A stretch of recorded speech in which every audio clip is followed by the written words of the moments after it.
అన్నదాత అన్నదాత మీ అన్నదాత, చెమటోడ్చి ఆహారాన్నందించే రైతన్నా, అనునిత్యం నీ కండదండగా నిలిచే నేస్తం ఎవరన్నా. అన్నదాత అన్నదాత మీ అన్నదాత.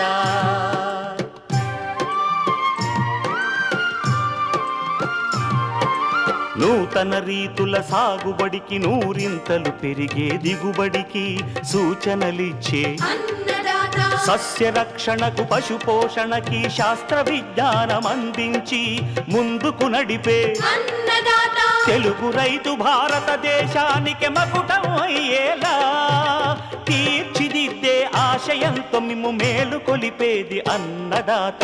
అన్నదాత అన్నదాత మీ అన్నదాత. అన్నదాత అన్నదాత మీ అన్నదాత. అన్నదాత ప్రేక్షకులకు నమస్కారం.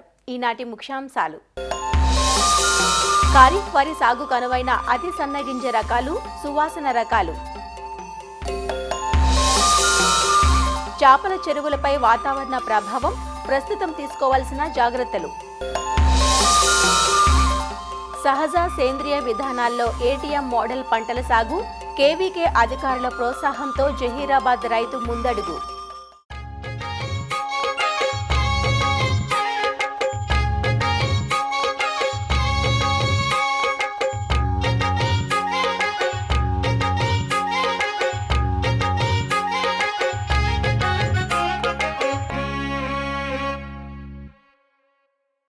వరిలో ఇటీవల కాలంలో అతి సన్నగింజ రకాలకు ప్రాముఖ్యం పెరుగుతోంది. వీటిని లాంగ్ సిలిండర్ వెరైటీస్గా వ్యవహరిస్తారు. ఈ నేపథ్యంలోనే జయశంకర్ శాస్త్రవేత్తలు అతి సన్నగింజ రకాలను రూపొందించి విడుదల చేయటం జరిగింది. వరి రైతులు ఈ అతి సన్నగింజ రకాలతో పాటు సువాసన రకాలపై కూడా ఆసక్తి చూపుతున్నారు. మరి కొత్తగా అభివృద్ధి చేసిన అతి సన్నగింజ రకాలు, సువాసన వరి రకాల గురించి రాజన్ నగర్లోని ప్రొఫెసర్ జయశంకర్ తెలంగాణ రాష్ట్ర వ్యవసాయ విశ్వవిద్యాలయం విత్తన విభాగం అధిపతి డాక్టర్ దామోదర రాజు నుంచి తెలుసుకుందాం. ఈ మధ్య కాలంలో రైతులు అతి సన్న గింజ రకాలను ఎక్కువగా కోరుకుంటున్నారు. ఎందుకు అంటే కన్జ్యూమర్లో కూడా ఈ అతి సన్న గింజ రకాలకు ఎక్కువ ప్రిఫరెన్స్ పెరిగింది. మనకు పాత రకాలు ఏం సాగుబడిలో అందుబాటులో ఉన్నాయి అతి సన్న గింజ రకాలంటే, ఒకటి జై శ్రీరామ్ అనే రకం, మహారాష్ట్ర లోకల్ వెరైటీ. ఇంకోటి హెచ్ఎంటి సోన్ అనే రకం, ఇది మహారాష్ట్ర యూనివర్సిటీ నుంచి పీకేవీ నుంచి విడుదల చేయబడిన వెరైటీ. ఇదే కాకుండా కొన్ని ప్రైవేట్ వెరైటీలు చింట్లు, పూజ, తర్వాత రకరకాల పేర్లతోని ఈ అతి సన్న గింజ రకాలు మార్కెట్లో ఉన్నాయి. ఈ రకాలు ఎక్కువ రైతులు ప్రిఫరెన్స్ చేస్తున్నారు. ఎందుకంటే బియ్యం అతి సన్నంగా ఉంటాయి, తర్వాత బియ్యం ముద్ద కాదు, అన్నం ముద్ద కాదు, కుకింగ్ క్వాలిటీ బాగుంటుంది. కాబట్టి ఈ రకాలు బాగా ప్రాచుర్యం పొందాయి. ముఖ్యంగా ఉమ్మడి నల్గొండ జిల్లాలో ఇవి ఎక్కువ సాగుబడిలో ఉన్నాయి. ముఖ్యంగా అన్నీ కూడా 130 రోజుల కాల పరిమితితో ఈ రకాలు ఉన్నాయి. రైతులు అడిగేది ఏంటంటే, ఇవి బాగా ఉన్నాయి, వీటికి ప్రత్యామ్నాయంగా యూనివర్సిటీ నుంచి ఏమైనా రకాలు ఉన్నాయా, ఈ మధ్యకాలిక రకాలు కానీ కొంచెం కాలపరిమితి తగ్గించి స్వల్పకాలిక రకాలు ఏమైనా ఉన్నాయా అని అడుగుతున్నారు. దానికి సమాధానంగా మేము ఒకటి జగిత్యాల ప్రాంతీయ పరిశోధనా స్థానం నుంచి JGL 27356, ఇది జై శ్రీరామ్ లాంటి రకం. RNR 15048 కూడా మీకు జై శ్రీరామ్లో మనము లాంటి రకంగా కింద తీసుకోవచ్చు. అతి సన్న గింజ రకం, షార్ట్ సిలిండర్. ఎవరైతే జై శ్రీరామ్ తర్వాత హెచ్ఎంటి సోనా, చింట్లు, పూజలు వేసే వాళ్ళు ఉన్నారో ఈ రకాన్ని ఎన్నుకోవచ్చు మీరు, JGL 27356. అదే కాకుండా రాజేంద్ర నగర్ వరి పరిశోధనా కేంద్రం నుంచి RNR 31479, ఇది కూడా మీకు అచ్చం జై శ్రీరామ్ లాగానే ఉంటుంది, అచ్చం మీకు హెచ్ఎంటి లాగానే ఉంటుంది, ఇంకా జై శ్రీరామ్ కంటే సన్నం ఉంటుంది. ఇది ఇప్పుడు అందుబాటులో ఉన్న అన్ని వరి రకాల కన్నా అతి సన్న గింజ రకం ఇది, RNR 31479. ఈ రకం కూడా మేము విత్తనము డిమాండ్ ఉండడం వల్ల ఎక్కువ మొత్తంలో ప్రొడక్షన్ చేసి అందుబాటులోకి తెచ్చాము. ఇంకొక రకం కూనారం వ్యవసాయ పరిశోధన కేంద్రం నుంచి ఒక అతి సన్న గింజ రకము అందుబాటులో ఉంది. చాలా రోజులైంది విడుదలై, కర్ణాటకలో ఇప్పటికే బాగా పాపులర్ అయింది. అదేవిధంగా మనకు నెల్లూరు ప్రాంతంలో కూడా బాగా ప్రాచుర్యం పొందింది. అది KNM 733 కూనారం రైస్ 1 అనే పేరుతోని అది విడుదల చేయబడింది. అతి సన్న గింజ రకం, షార్ట్ సిలిండర్ వెరైటీ. అతి సన్న గింజ రకం వేయదలిచిన రైతులందరూ కూడా JGL 27356 కానీ, RNR 31479 కానీ, RNR 15048 కానీ, KNM 733 ఈ 4 రకాల్లో ఏదో ఒక రకాన్ని మీరు ఎన్నుకొని వేసుకోవచ్చు. మీకు అందుబాటులో ఉన్న జై శ్రీరామ్ హెచ్ఎంటీ కన్నా ఇవన్నీ కూడా దిగుబడి ఎక్కువ, అదేవిధంగా ఏదో ఒక పురుగును కానీ తెగులు కానీ తట్టుకునే లక్షణాలు ఉన్నాయన్నమాట. ముఖ్యంగా బాస్మతి తర్వాత చిట్టి ముత్యాలు అనగానే మనకు సువాసన గింజ వరి రకాలపైన దృష్టి పోతుందన్నమాట. చాలామంది రైతులు కమర్షియల్గా కల్టివేషన్ చేయనప్పటికీ ఈ రకాలపైన బాగా మక్కువ చూపుతున్నారు. పొడవు సువాసన గింజ రకాలు బాస్మతి లాంటి ఒక రకం రూపొందించడం జరిగింది రాజనగర్ వరి పరిశోధన కేంద్రం నుంచి. అదేవిధంగా చిట్టి ముత్యాలు లాంటి ఒక రకం. ఇవి 2 కాకుండా బీపీటీ లాంటి 2 సువాసన గింజ రకాలు కూడా మేము రూపొందించడం జరిగింది. బాస్మతి లాంటి రకం విషయానికి వచ్చినట్లయితే RNR 15435 అనే రకాన్ని మేము బాస్మతి గింజ నాణ్యతతో సువాసన అతి పొడవు గింజ రకంగా మేము రూపొందించి ఇవ్వడం జరిగింది. మీకు ఎంత విత్తనమైనా మేము ఇవ్వడానికి సిద్ధంగా ఉన్నాము. అదేవిధంగా చిట్టు ముత్యాలు లాంటి సువాసన గింజ వరి రకం. చిట్టు ముత్యాలు అనేది లోకల్ వెరైటీ, ఎక్కువ ఎత్తు పెరిగి పడిపోతుంది, దిగుబడి తక్కువగా ఉంటుంది. దాన్ని ఇంప్రూవ్ చేసి ఒక కొత్త రకాన్ని రూపొందించడం జరిగింది. అదే RNR 15459. ఇది చిట్టు ముత్యాల కన్నా ఇంకా సన్నంగా ఉంటుంది, సెంటు కూడా బాగా ఉంటుంది. ఈ రకం కూడా మా దగ్గర అందుబాటులో ఉంది. విత్తనం కావాల్సిన రైతులు కొద్ది మొత్తంలో పొందవచ్చు. సాంబా మసూరి ఎక్కువ ఏరియాలో సాగుబడిలో ఉంది కాబట్టి సాంబా మసూరికి ప్రత్యామ్నాయంగా సువాసన వచ్చే విధంగా 2 రకాలు రూపొందించాం. ఒకటి సుగంధ సాంబా RNR 2465 అనే పేరుతో విడుదల చేయడం జరిగింది. సేమ్ 135 రోజుల కాల పరిమితితో సాంబా మసూరి గింజను పోలి ఉంటుంది, మంచి సువాసన కలిగి ఉంటుంది. ఇంకొక రకము శోభిని RNR 2354 అనే నెంబర్తో విడుదల చేయడం జరిగింది. ఇది 135 రోజుల కాల పరిమితితో మంచి అన్నం నాణ్యతతో సాంబా మసూరినే పోలి ఉంటుందంట. గింజ నాణ్యత సాంబా మసూరి లాగా ఉంటుంది. ఈ రకాన్ని కూడా రైతులు సాగు చేసుకోవచ్చు సాంబా మసూరికి ప్రత్యామ్నాయంగా. అయితే రైతులు ఈ సువాసన వరి రకాల గురించి గమనించవలసిన ముఖ్యమైన విషయం ఏంటంటే, పొడవు గింజ సువాసన రకాలకు ఎక్కువ కమర్షియల్గా మార్కెట్లో అమ్ముకునే అవకాశం లేదు.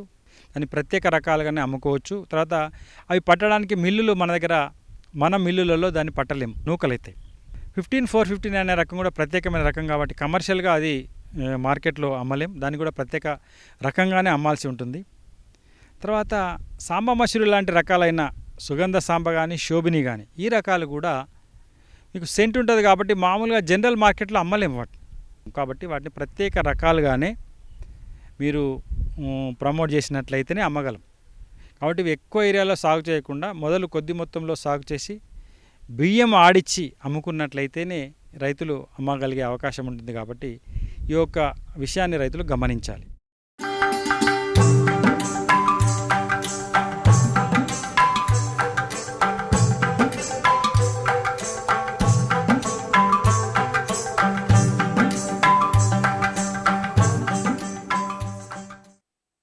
ప్రస్తుత వాతావరణం అటు వ్యవసాయానికే కాదు, ఇటు ఆక్వా పరిశ్రమకు జటిలతరంగా మారింది.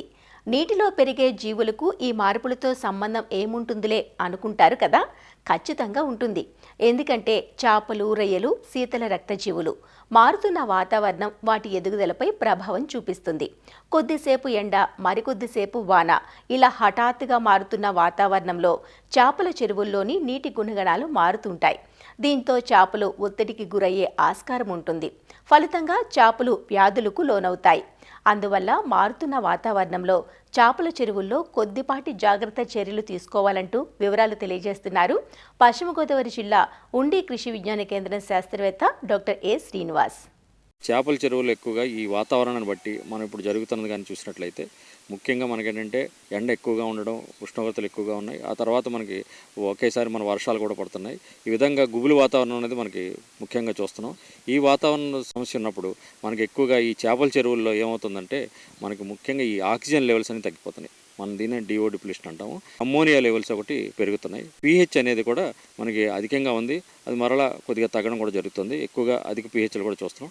వీటితో పాటు మేము చూసింది ఏంటంటే ఎక్కువగా చేపలు కూడా చనిపోవడం జరుగుతుంది. వ్యాధులు కానీ చూసినట్లయితే మనకి ఈ బ్యాక్టీరియా, ఈ రెడ్ డిసీజ్ ఎక్కువగా ఉంటుంది, ఎర్ర తెగులు అంటాము. అదేవిధంగా మనకేంటంటే శంకుజలగ, పేను ఇవైతే సాధారణంగా ఎప్పుడు కనిపిస్తున్నాయి. అయితే మనకి ఈ వాతావరణ పరిస్థితులు ఏమవుతుందంటే ఈ ఆక్సిజన్ తగ్గడం, అమ్మోనియా పెరగడం, దీనివల్ల ఈ డిసీజ్తో ఉన్న చేపలు ఉన్నాయో అవి ఎక్కువగా చనిపోవడం జరుగుతుంది. ఒకేసారి కానీ మనం చేపలు ఎక్కువ సంఖ్యలో మన చెరువులు చనిపోతున్నాయంటే మన నీటి నాణ్యత లోపం. ఈ సమయంలో మనం చేయాల్సింది ఏంటంటే మనకు ఎక్కువగా మనం ఈ ఆక్సిజన్ అనేది తప్పనిసరిగా మనం గుర్తుంచుకోవాలి. ఇది మనం ఏంటంటే 5 ppm కంటే ఎక్కువ ఉండాలి ఉదయాన్నే. అందుకేంటంటే ఈ చేపల చెరువుల్లో రాత్రి అర్ధదాటి దాటి నుంచి ఉదయం వరకు కూడా మనం రీసర్క్యులేట్ చేసాం, పంపుతోటే రీసర్క్యులేట్ చేయడం. మనకు ఒకవేళ ఏరేటర్లు అందుబాటులో ఉంటే ఏరేటర్లు అమర్చుకొని మనం ఆక్సిజన్ శాతాన్ని పెంచుకోవడం అనేది ముఖ్యంగా చేయాల్సిన పని. దాంతోపాటు అంటే మనకి అమ్మోనియాని గమనించి ఎప్పుడైతే అమ్మోనియా అయితే ఉందో 0.5 కంటే తక్కువ ఉండాలి, అంతకంటే ఎక్కువ ఉందని చూసినట్లంటే అటువంటి చెరువుల్లో మనం ఈ వాతావరణం ఎప్పుడైతే వర్షం పడుతుందో ఇటువంటి టైంలో మనం సాయంత్రం పూట జియలైట్ ఎకరానికి ఇంచుమించు 10 kg చొప్పున చల్లుకోవాలి. దాంతోపాటుగా మనకంటే యుక్కా సంబంధించిన పౌడర్ అవుతుంది, దాన్ని ఎకరానికి 100 గ్రాములు కలుపుకొని సాయంత్రం జల్లినట్లయితే చాలా వరకు మనకి అమ్మోనియాని తగ్గించవచ్చు. దాని తర్వాత ఏంటంటే మనం తొందరపడి ఏ రసాయనాలు చల్లొద్దు. మనం ఎప్పుడైతే చేపలు చనిపోతున్నాయో వాటికి ఏంటంటే మనం ఈ శానిటైజర్స్ ఎక్కువ చల్లుతుంటాం. ఆ విధంగా ఏది కూడా చల్లవచ్చు. మనకి ఎప్పుడైతే మన జిగురు ఎక్కువ ఉంది లేకపోతే మనకి ఏదైనా అనుమానం వచ్చినప్పుడు అగ్రికల్చర్ లైమ్ ఇంచుమించు 30 kg ఎకరానికి ఉదయం పూట చల్లుకోవాలి. వర్షం పడినప్పుడు కంపల్సరీగా మనం ఈ 30 kg ఎకరానికి మనం చల్లుకోవాలి. తర్వాత మనం ఎప్పుడైతే మనకి ఈ శంకుజలగ కానీ లేదా మనకు పేను ఇటువంటివి ఉన్నాయని తెలుస్తున్నప్పుడు శంకుజలగ అలాగే తిత్తులు తగ్గడానికి మనకు సాధారణ ఉప్పు ఎకరానికి ఇంచుమించు 30 kg చొప్పున చల్లుకోవడం.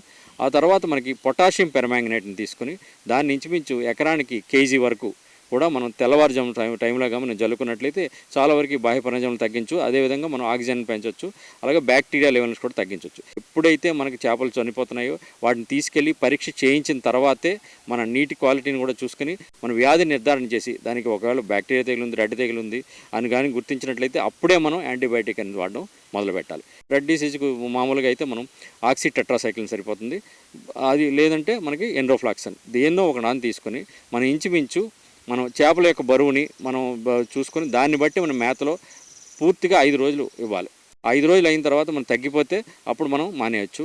అప్పటికి కూడా మనకి ఇంకొక దాంట్లో కానీ మనకి ఇంకా చేపలు కానీ చనిపడితే 2-3 అలాగా మనం దాన్ని 7 రోజుల వరకు కూడా అదే మోతాదుని మనం కంటిన్యూ చేసుకుంటూ మ్యాక్సిమం మనం 10 రోజుల కంటే ఎక్కువ వాడద్దు ఈ యాంటీబయాటిక్ అనేది. వాడిన తర్వాత వ్యాధులన్నీ తగ్గడం జరుగుతుంది. ఎప్పుడైతే మన శంకుజలగ కానీ గమనించినట్లయితే మాత్రం మనం ఈ పొటాషియం పెర్మాంగనేట్ వాడుకోవాలి. అది కాకుండా మనం ఎప్పుడైతే నీటి నాణ్యతను చూసుకొని ఆ తర్వాత మనకి పేను కానీ శంకుజలగ ఉంటే మిగతా రసాయనాలు ఏమైనా సరే డెల్టామిథరిన్ అన్నీ కూడా మన ఆక్సిజన్ శాతాన్ని చూసుకొని దాన్ని బట్టి మనం పగల ఎండ వచ్చినప్పుడు మాత్రమే వాడుకోవాలి. వాతావరణంలో మనకి ఏ చెరువులు అయితే మనకి పట్టుబడి దశకొచ్చి మనకి ఇంచుమించు 2.5 టన్నుల కంటే ఎక్కువ కానీ మన ఎకరానికి కానీ మనం సరుకు ఉన్నదంటే అటువంటి చెరువుల్లో మాత్రం తప్పనిసరిగా ఈ రాత్రిపూట మన ఆక్సిజన్ శాతాన్ని పెంచుకోవడం, అదేవిధంగా మన దగ్గర పొటాషియం పెర్మాంగనేట్ని దగ్గరగా పెట్టుకుని ఎప్పుడైతే మనం ఉదయం పూట కానీ మనం ఎక్కువగా చేపలు ఉపరితలంలో తిరుగుతాయని తీసుకుంటే ఆక్సిజన్ పౌడర్ని కానీ లేదా పొటాషియం పెర్మాంగనేట్ కానీ ఎకరానికి ఇంచుమించు kg ధర చల్లుకొని మనం వాటికి ఒత్తిడి రాకుండా చూసుకోవాలి. దీంతో పాటుగా మనం ఏంటంటే మన చెరువు దగ్గర తప్పనిసరిగా మనకు ఆక్సిజన్ కిట్ని పెట్టుకుని దాన్ని ఉదయాన్నే 5 నుంచి 6 గంటల లోపు ఒక నీటి యొక్క శాంపిల్ తీసి అందులో మనం ఆక్సిజన్ శాతాన్ని కొలిచి చాలా సింపుల్గా చేయొచ్చు. దాన్ని మనం 5 ppm ఉండేట్లు కానీ మనం చూసినట్లయితే ఆ చెరువునంతా కూడా మనం మిగతా అవి డిసీజ్ అవి కూడా రాకుండా మనం మేనేజ్ చేయొచ్చు.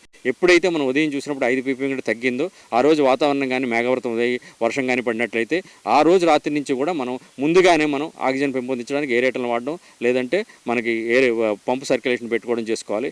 విధంగా ముందు నుంచే మనం ఏంటంటే మన చేపలన్నీ ఉపరితలానికి వచ్చిన తర్వాత మనం దానికి ఏదో ఒక రసాయనం కొట్టడం జరుగుతుంది. అలా కాకుండా మనం ఈ వాతావరణాన్ని చూసుకొని ఈ సమయంలో మనం అదొకటి చూసుకోవడం. వెంటనే మనం అమ్మోనియా అనేది మనం ఏమనుకుంటామంటే జిగులైట్ ఈరోజు కొట్టాం కనుక రేపు ఎల్లుండి వారం రోజులు పనిచేస్తుంది. అలా కాదు, మనకు అమ్మోనియా శాతం తగ్గించడానికి ఈరోజు కానీ జిగులైట్ కొడితే మరలా కొట్టిన తర్వాత మరునాడు మళ్ళీ మనం అమ్మోనియాని చెక్ చేసుకోవాలి. చెక్ చేసుకున్నప్పుడు కానీ మరలా మన అమ్మోనియా ఉందంటే మనం కొట్టిన డోస్ కాకుండా మరలా ఇంకో డోస్ అనేది కొట్టడం. అంటే మనకు అమ్మోనియా ఉత్పత్తి ఎక్కువగా ఉంది. అప్పుడు మనం మేత యాజమాన్యం మేతలు కానీ ఎక్కువగా వెళ్తుంటే మేతను తగ్గించుకోవడం. ఈ సమయంలో ఏమవుద్దంటే మనకి ఇటువంటి వాతావరణంలో మేతలు తినడం తగ్గుతుంది, కానీ మేత యజమాని తప్పనిసరిగా పాటించాలి. ఎప్పుడైతే మేతలు తింటున్నా తగ్గుతుందో తగ్గించుకోవాలి. తర్వాత మనకు ఇంకా అవసరమైతే మనకు వారానికి ఒకసారి మేత పూర్తిగా మానివేయాలి. మనం నీటి యొక్క రంగును చూసుకొని మన నీటిలో కానీ ఆకుపచ్చ రంగు కానీ ప్లాంక్టన్ కానీ బాగా ఉందనుకుంటే మాత్రం అప్పుడు మనం తప్పనిసరిగా అన్ని చెరువుల్లో కూడా మన ఈ చేపల చెరువుల్లో ఒకరోజు పూర్తిగా మేతను మానేస్తే అవి సహజారాన్ని తిని వాటికి కావాల్సిన పోషకాలన్నీ కూడా అందుతాయి. అలాగే మనం ఏంటంటే ఈ వాతావరణాన్ని చూసుకొని మనం మేత యాజమాన్యం పాటించడం, అలాగే నీటి నాణ్యత యాజమాన్యం కానీ పాటించినట్లయితే మనం తప్పనిసరిగా ఈ వాతావరణంలో మనకు మన చేపలు మరణాలకు గురి కాకుండా మనం కాపాడవచ్చు.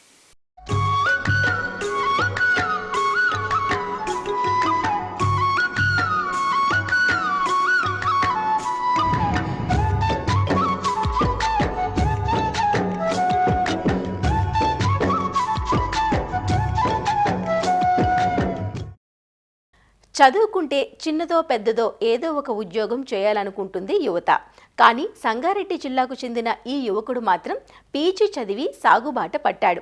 సర్కారు కొలువు కోసం ప్రయత్నించి సఫలం కాకపోవడంతో తాతలు తండ్రుల నుంచి వచ్చిన వ్యవసాయ క్షేత్రంలో సాగు మొదలుపెట్టాడు. ఎకరం పొలంలో సహజ సేంద్రియ విధానాలను ఆచరిస్తూ ఏటీఎం విధానంలో పంటలు పండిస్తూ అందరికీ ఆదర్శంగా నిలుస్తున్నాడు. సంగారెడ్డి జిల్లా మొగుడంపల్లి మండలం రాయిపల్లి తండాకు చెందిన యువ రైతు అరవింద్ ప్రకృతి సేద్య విధానంలో వ్యవసాయం చేస్తున్నాడు. 2017లో సొంత ఊరు రాయిపల్లి తండాలో సాగుబాట పట్టాడు.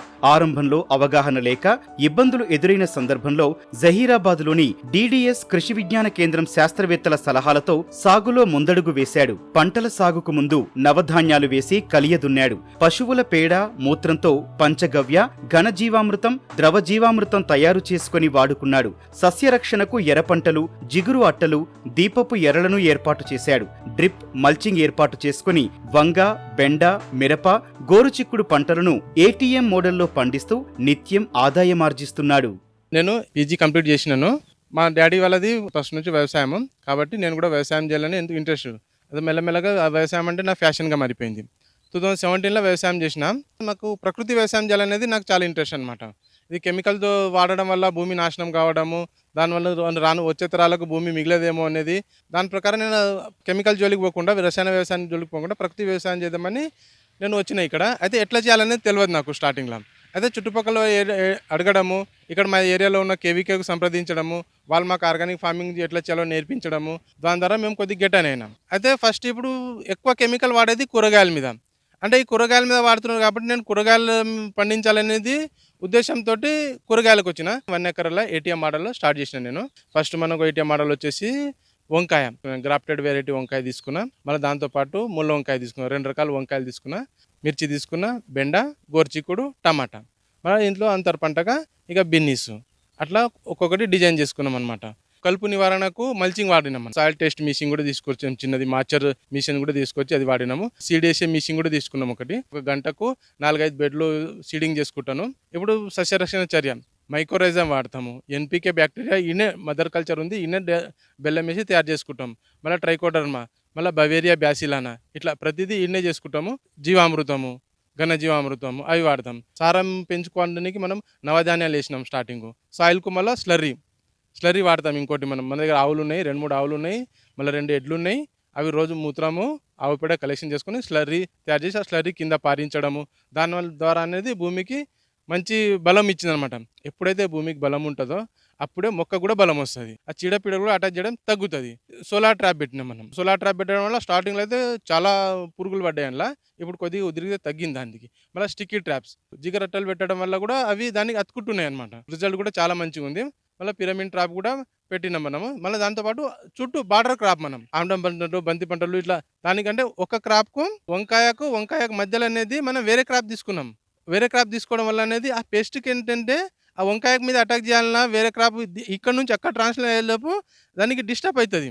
అయితే మాకు ఇదంతా మెయింటైన్ చేసిన తర్వాత దిగుబడి కూడా చాలా మంచిగా వచ్చింది.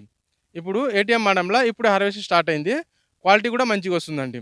మేము గోరుచిక్కుడు లాస్ట్ తెంపినాము. మేము ఇంత గోరుచిక్కుడు తెంపినప్పుడు మేము స్టార్టింగ్ 50 kg వస్తుంది అనుకున్నాము. కానీ మంచిగానే వచ్చింది. 165 kg వచ్చింది నాకు. ఎందుకంటే ఫస్ట్ టైం పెట్టిన, దానికి ఎంత అనేది నాకు తెలియదు. గోరుచిక్కుడు వెజిటేబుల్ ఫస్ట్ టైం పెట్టిన నేను. కానీ మంచి దిగుబడి వస్తుంది. ఇంకా ముందు కూడా మంచి దిగుబడి తీసుకుంటాను. గవర్నమెంట్ కూడా మాకేమన్నా మార్కెట్ 5-10 రూపాయలు ఎక్కువ అందిస్తే మాకు కూడా హెల్ప్ ఉంటుంది. మాకు కూడా మా యూత్ కూడా ఎంకరేజ్గా ఉంటుంది. పెట్టుబడి ఇప్పుడు 1 ఎకరా నాకు ఇప్పటి వరకు 60,000 పెట్టుబడి అయింది. ప్రాజెక్ట్ లెక్క పెట్టుకున్నాను అనమాట. సాఫ్ట్వేర్ ఎట్లా ప్రాజెక్ట్ పెట్టుకుంటారో ఇది నా అగ్రికల్చర్లో ఏటీఎం మోడల్లో నేను ప్రాజెక్ట్ పెట్టుకున్నాను అనమాట.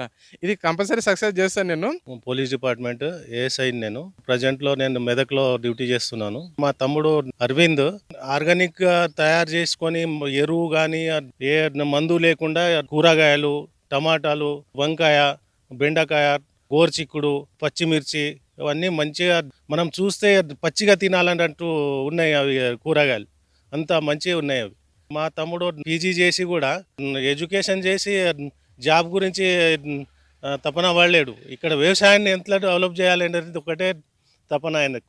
10 సంవత్సరాల నుంచి అగ్రికల్చర్ చేసుకుంటా మా ఫ్యామిలీకి ఒక ఆదర్శంగా కుటుంబం మొత్తం వ్యవసాయం కుటుంబమే.